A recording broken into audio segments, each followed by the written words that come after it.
All right, folks, Ron DeSantis Freedom Blueprint. Freedom Blueprint for Florida is taking shape. Can y'all see that? Can y'all see that? Freedom Blueprint for Florida is taking shape, and it's widely viewed as paving the way for a 2024 presidential run.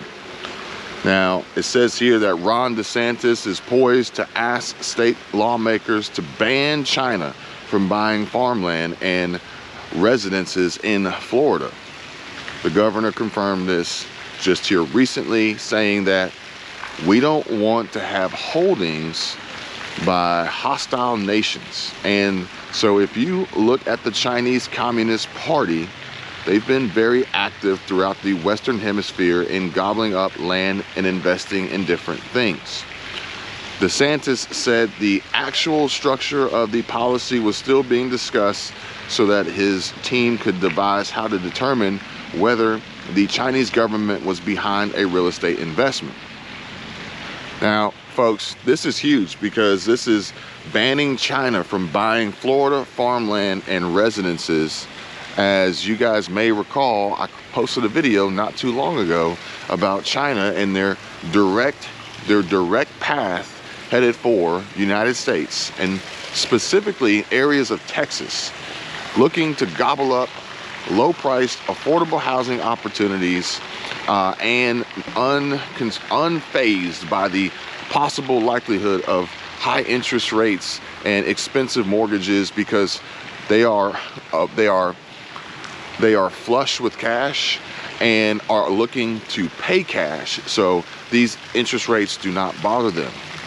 And so there's a website in China, I don't know the name of it, you'll have to look at the video and check it out, but basically it's the Chinese version of Zillow, and they're using this website to look up properties as these Chinese restrictions and bans are lifted, and folks are looking to flee in exile and land here in the United States, buying up low-priced, affordable housing opportunities that most Americans here can't afford as a result of mass job layoffs and high inflation, currently in a recession, panic, anxiety, stress, economic fears. The list goes on and on as far as the reasons why, as well as, you know, potential sellers that may or may not be able to sell or reluctant to sell because they can't move on to find the next property due to higher costs, higher interest rates, unable to be approved for underwriting of a mortgage because of their unstable job future and or history, or being unemployed after a layoff. But we also have a large influx of available properties and developed land that investors need to get out of. Home builders and investors and developers need to get out of, because they don't have the buyers, they don't have the support. The Fed, Jerome Powell, has driven up interest rates, making mortgage and home ownership really a really tough pill to swallow. So these Chinese buyers can come in paying cash, again, flush with cash, and be unaffected by these interest rates and most of the obstacles that many Americans face here that prevent them from executing on home ownership. And we could see a huge increase in the amount of foreign ownership and interest, particularly from countries like China. So Ron DeSantis has a plan to address that before, you know, making his presidential run. But again, if he were to do that here in the state of Florida, who knows what he would do as president for the entire country. Also, DeSantis wants lawmakers to pass legislation that would change Florida law so that gun owners could carry a gun in public without a concealed weapons permit. Under current law, Floridians don't have to have a permit to buy or own a gun, but firearm owners must have the permit when they are in public. And I can attest to that. It's actually kind of interesting. Coming from Georgia, moving to Florida, Georgia ultimately ended up being a constitutional carry state, but Florida is not yet. So it was interesting because Michelle and I, we went and we had to go get our concealed carry permits for Florida. So interestingly enough, in Georgia, you apply, or you used to apply, you used to get fingerprinted, and you used to wait, you know, 1 to 3 months, 30 to 90 days to receive your permit.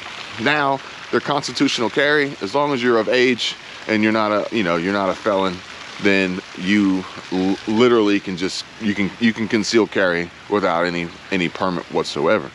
But coming to Florida, we had to take a course, a class. I believe it was 4 hours.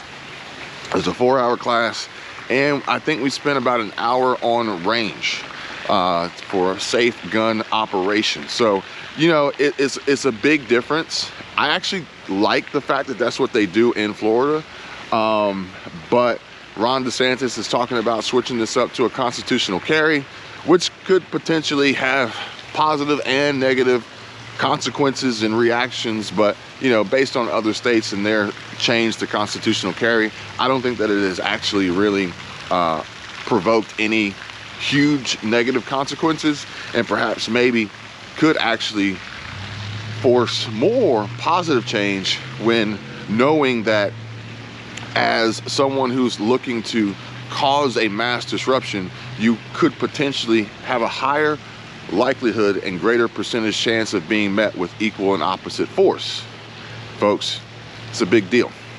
However, this is what's going on in Ron DeSantis land, as well as him holding Disney accountable and putting them on the hook for some hefty tax bills that he wants them to pay for, while also issuing his own demands for a reduction in some taxes here in state taxes, especially with regard to purchasing food, clothing, and, you know, furniture and different things like that for children and babies, and helping parents, some single parents, some single moms, some single dads, some foster parents, whoever may be, because the state of Florida currently has, I believe, a $22 billion surplus, which means that they have been making some really good money, really good revenues, ultimately great profits and net income, and have been spending way less than they make with strong, tight budgets, and not wasting this money on expensive debt as well,